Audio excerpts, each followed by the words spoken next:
Le chairman du SDF a récemment procédé à un toilettage de ses membres les plus sérieux, du moins pour les 10 dernières années.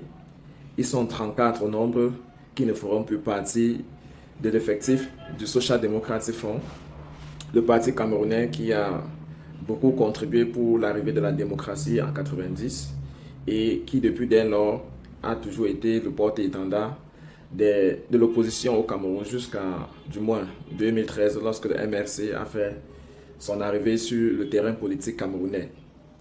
Que reproche donc le président du SDF à ce 34 cadre? Parmi, on retrouve les parlementaires, députés en service comme l'honorable Nietzsche, les maires, les sénateurs, bref, ce sont les hauts cadres du parti qui ont été inquiétés.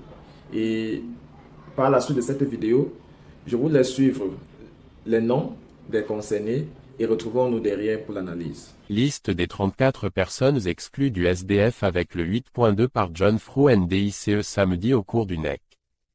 1. Onekis Emilia sénatrice. 2. Parfait MBV VP Région du Centre. 3. Emmanuel Nteonga, président régional Centre. 4. Aoudou Cyprien ancien député, ancien questeur à l'Assemblée nationale. 5. Charles Coisseux secrétaire national à l'interprétation. 6. Soukam Tchanjui Pierre Sowest. 7. Jean-Pierre Wamko. 8. Carlos Negualem, ancien maire adjoint DLA 5e, conseiller à la communauté urbaine de DLA. 9. ONJI Tumassan, ancien député, ancien président du groupe parlementaire SDF à l'Assemblée nationale. 10. Fopoussi Fotso Évariste, ancien député. 11. Luc Wandji, conseiller municipal, Bafoussam 1er.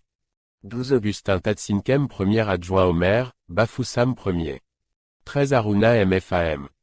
14. Edmond Sadefo. 15. Negapna Abdoulaye. 16. Sidiki Mokong. 17. Jean-Michel Nincheux député président régional SDF Littoral. 18. Paul Tchatchouang deuxième vice-président national, ancien VP Assemblée nationale, ancien VP Sénat. 19. Scholastique Major 3e VP SDF. 20. John Koumaz, ancien maire DLA 4e secrétaire national à l'organisation SDF. 21. Denis Nkemlemo secrétaire national à la communication. 22. Emmanuel Yoyo ancien député, questeur à l'Assemblée nationale. Secrétaire aux affaires financières nationales. 23. Onsonkin Étienne ancien maire de Tchang, ancien sénateur. Trésorière nationale SDF. 24. Chantal Kambiwa vice-présidente mondiale des femmes socialistes. Coordonnatrice régionale des femmes. 25. Jean Tsomelo ancien député, ancien sénateur et président du groupe parlementaire des sénateurs du SDF, ancien SGSDF. 26. Jean-Robert Wafo, ancien maire adjoint Douala 2e. 27. Florent Changop président régional ouest. 28. Siroma Aboubakar, ancien sénateur. Président régional Adamawa. 29. Toko Raphaël président SDF France. 30. Cyril Ngenan maire Bafoussam 1er. 31. Mouafo premier adjoint maire Bafoussam. 32. Ndiv Kofelkal. 33. Nebouana Mustapha conseiller juridique national. 34. Tsapi Lavoisier conseiller juridique national. Ainsi va la République. Boris Berthold.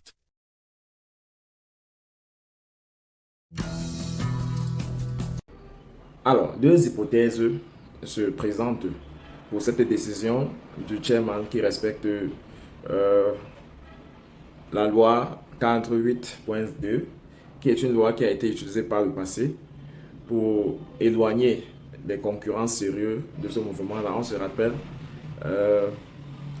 les Mouna qui sont partis du SDF, Kawala également, et bien d'autres personnalités comme ça qui ont quitté le bord du SDF par le passé parce qu'ils faisaient comme ça ombrage au chairman ni John Funti. Et dans un deuxième cas, le rapprochement entre honorable Nietzsche et ni John Funti n'est plus quelque chose de nouveau.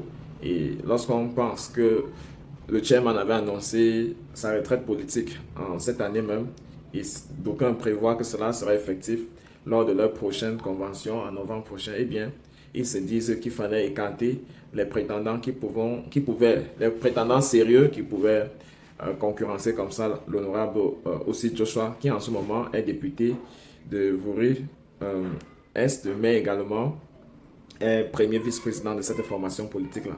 Donc, c'est une nouvelle qui est en train de faire la une de la presse et les gens se demandent, ces 34 hauts dignitaires-là, où est-ce qu'ils vont se convertir? Une chose est sûre, c'est qu'ils n'iront pas tous dans un board. D'aucuns vont créer leur parti, certains vont rejoindre des formations. D'ailleurs, on en a fait certaines suggestions que l'honorable Ninche se sentirait plus mieux dans les bras du MRC. Qu'en pense la MRC? Du moins, les autorités officielles de ce parti-là ne se sont pas encore prononcées. Mais toujours resté que ça va secouer sérieusement le sphère politique camerounais. Et tout cela, on est sur le grand boulevard de 2025 où beaucoup de choses se préparent pour l'après-Biya. Et voilà, chacun se positionne de sa façon, que ce soit dans le camp du régime en place ou alors dans l'opposition. Mais d'après la sortie de l'honorable Albin Zonga, qui est conseiller spécial du président national du MRC, il a dit s'il y a une opposition sérieuse au Cameroun qui est toujours à côté du peuple et compte accompagner le peuple dans le processus de transition, eh bien, c'est le MRC. Est-ce qu'on dira que chaque formation politique prêche pour son intérêt? Eh bien, vu cette décision du SDF, on est obligé de dire finalement que la politique n'a pas d'amis, mais plutôt des intérêts. Dites-nous en commentaire ce que vous pensez de cette décision. Est-ce qu'elle peut s'inscrire dans la trahison ou bien dans la stratégie, dans la loi machiavéliste? Est-ce qu'on peut voir que le SDF veut se renaître et donc se défaire des vieux sangs? Dites-nous ce que vous pensez. Retrouvons-nous prochainement pour un autre numéro. D'ici à là, prenez soin de vous et bien le bonjour.